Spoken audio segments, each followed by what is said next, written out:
વાત કરીએ એક કોર્ટ કેસ ચાલશે એના વિશે શું કહેશો? રાજકોટની એક જમીન પ્રકરણના અનુસંધાને કોંગ્રેસના વિપક્ષના નેતા અને ધારાસભ્યએ અમારા ઉપર આક્ષેપ કરેલો અને એના અનુસંધાને અમે બદનક્ષીનો દાવો કરેલો. એ માન્ય કોર્ટના જજ સાહેબમાં ચાલતો હતો, પરંતુ જેમણે આક્ષેપ કરેલા, જેમણે કીધું એ લોકો હાજર નહોતા રહેતા. એના કારણે એક વખત એમને સમન્સ આપવામાં પણ આવ્યા હતા, પરંતુ હાજર ન રહેવાના કારણે મેં મારા વકીલ મારફત અંશભાઈ ભારદ્વાજ અને ધીરુભાઈ પીપળિયા દ્વારા કોર્ટના જજશ્રીને વિનંતી કરતા તેઓએ વોરંટ ઇસ્યુ કર્યા છે અને આવનારા દિવસોમાં જે કંઈ તારીખ છે એમાં એ લોકોએ હાજર રહેવું પડશે અને કોર્ટની અંદર જજ સાહેબને જે કંઈ એમને કહેવાનું એ કહેવું પડશે. સમાધાનની કંઈક વાત ચાલુ છે, એ કોર્ટની અંદર નિર્ણય થશે જે કંઈ એની રજૂઆતના આધાર ઉપર.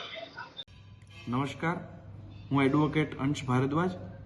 થોડા વર્ષો પહેલા ગુજરાત વિધાનસભાના વિરોધ પક્ષના નેતાના કાર્યાલયથી 4 કોંગ્રેસના આગેવાનો દ્વારા એક પ્રેસ કોન્ફરન્સ કરવામાં આવી હતી અને એક પ્રેસ નોટ રિલીઝ કરવામાં આવી હતી, જેમાં કોંગ્રેસના આગેવાનો એટલે કે સુખરામભાઈ રાઠવા, શૈલેષભાઈ પરમાર, સીજે ચાવડા અને વિરોધ પક્ષના નેતાના અંગત મદદનીશ તે ચારેય ગુજરાતના ભૂતપૂર્વ મુખ્યમંત્રી આદરણીય વિજયભાઈ રૂપાણી સાહેબ તેમજ ગુજરાત પ્રદેશના ભાજપના અગ્રણી નીતિનભાઈ ભારદ્વાજ વિરુદ્ધ ભ્રષ્ટાચારના ખોટા અને પાયાવિહોણા આક્ષેપો કર્યા હતા.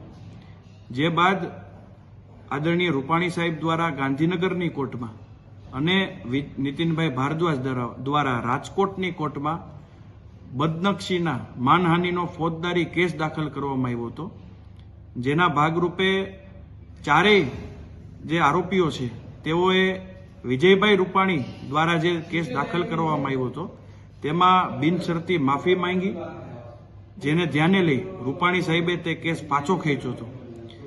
પરંતુ જે રાજકોટમાં નીતિનભાઈ ભારદ્વાજ દ્વારા જે કેસ દાખલ કરવામાં આવ્યો હતો તેમાં ચારેયમાંથી એક પણ આરોપી પ્લીનું સ્ટેજ નામદાર કોર્ટમાં આવી ગયું હોવા છતાં એક પણ આરોપી હાજર નથી રહ્યો, જેના ભાગરૂપે ફરિયાદી શ્રી નીતિનભાઈ ભારદ્વાજના વકીલ દરજ્જે અમે ચારેય આરોપીઓ વિરુદ્ધ ધરપકડનું વોરંટ કાઢવા માટે નામદાર કોર્ટમાં અરજી કરેલી હતી.